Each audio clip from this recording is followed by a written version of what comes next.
Sa Distrito Eclesiastico pa rin ng Agusan del Sur, napanood din ng mga kapatid sa lokal ng Alegria ang mga convert stories ngayong gabi. Para sa mga detalye, may live report si kapatid na Hazel Demata. Kapatid na Hazel.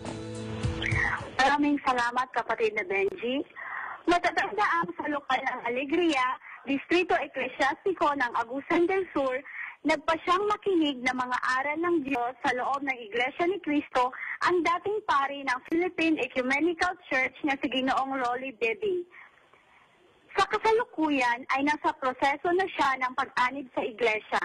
Ngayon, sa lokal ding ito, nagsagawa ng screening ng mga convert stories ng mga leader ng ibang relihiyon bago sila umanib sa loob ng Iglesia ni Cristo. Ninagsa ang screening ng mga bisita na inanyayahan ng mga kapatid mula sa nasabing lokal. Lubos ang kagalakan ng mga kapatid mula sa lokal ay ibahagi ito sa mga naging panauhin upang katulad nila ay matawag din sa Iglesia ni Cristo. Mula po rito sa lokal ng Alegria, para sa INC-TV Church News Live, ako po si kapatid na Hazel Demata, INC-TV, Agusan del Sur. Maraming salamat kapatid na Hazel.